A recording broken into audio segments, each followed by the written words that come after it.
And with us, one of the groups. They say the Stones to the 60s were the kings of their genre. They say Aerosmith in the 70s was the same thing. They say in the late 80s going into the 90s. Oh, pardon me.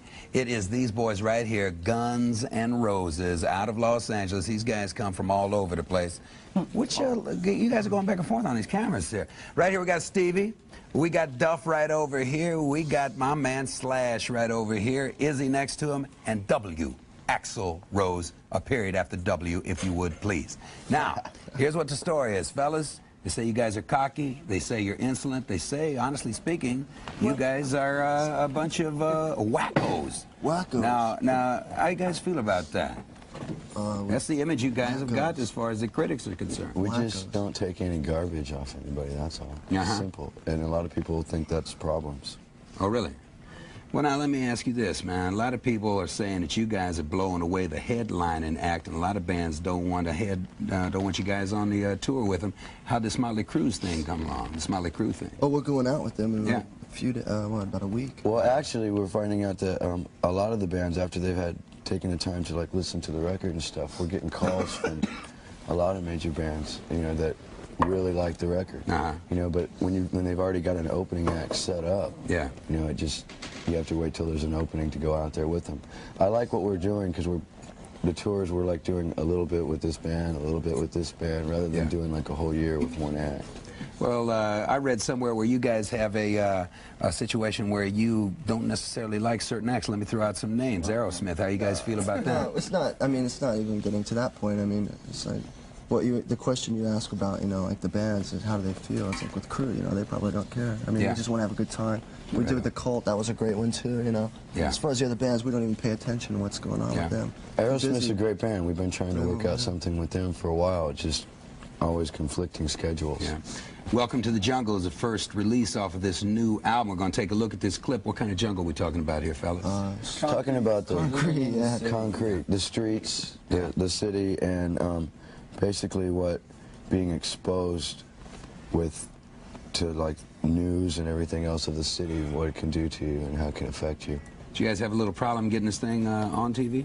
Yeah, I think Seems to have taken a little while, Now that you mention that. Yeah, and there's a few changes been made to this video. We bought actual news footage that had been shown on television from NBC and CBS and ABC. But we had to cut a lot of that out. Well, let's see what the end result is. Guns N' Roses right here on MTV. Gentlemen, together on the count of 4, let's rock. 1, 2, 3, 4. Let's rock. Well, thanks.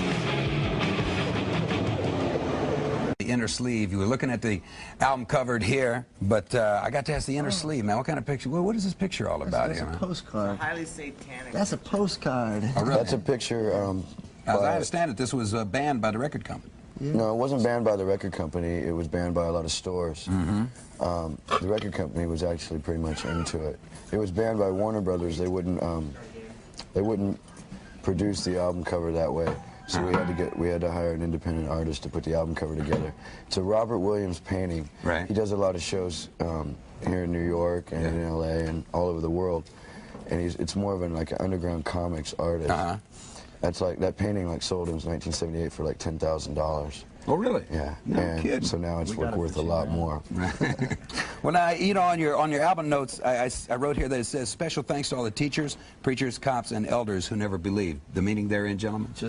Just people that didn't believe in what, you know. So in other words, you are holding one finger very, very high in front of their faces. Yeah, when you were a kid, you know, going, well, listen to this music. No, you'll never get anywhere doing that. Yeah, we will. You wait and see.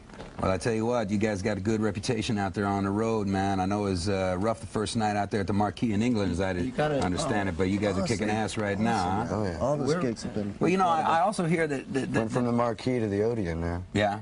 But you guys are kicking ass now, man. I mean, all over the place. You just played at the Ritz last night. No, no, it's last night because it's Saturday. Where's your head at? Yeah, man. Christmas Flash. I'm telling you, man, this guy's in another world here. Well, here's what I got to ask, because I understand it. When you guys go, you are very well known. No. You guys, as I understand it, are very well known for your interior decorating capabilities, along with the great rock and roll. 5 degrees. And as I understand, you guys have redecorated many a motel room, and I look at this beautiful We break facade we have things here. all the time. Gentlemen, if I gave you 30 seconds, do you think that... Let's tell these real quick. we got some dates coming up? Go Well, on. some hotels that we're going to be visiting. What motels do we have to look forward to? It's our hotel tour, see? Yes. Anyhow, we're playing October 23rd at the Ritz. Tomorrow night. It's 25th. The This is 25th at the Saturday. Poughkeepsie. Folks. October 20th. Oh, I see. I get it. Okay. Okay. October 26th in Providence. Providence. All right. October 27th in Boston, and October 29th in Lemore's in Brooklyn. Well, fellas, with this Tell that girl appetite thanks for the destruction. sunglasses I stole. No problem. If appetite for destruction is any indication, you guys are going to destroy a whole lot when it comes to rock and roll. Good luck to you. And I'm going to ask you guys now, I'm going to give you 30 seconds to redecorate this room. On your mark, set, go.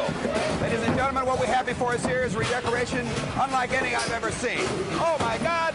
Ladies and gentlemen, you know, it's starting to look a little more like home. These boys have such a touch. They have such a beautiful artistry about them. Oh, I have never in my life ever seen anything done like this. Is a wrecking crew. Unbelievable.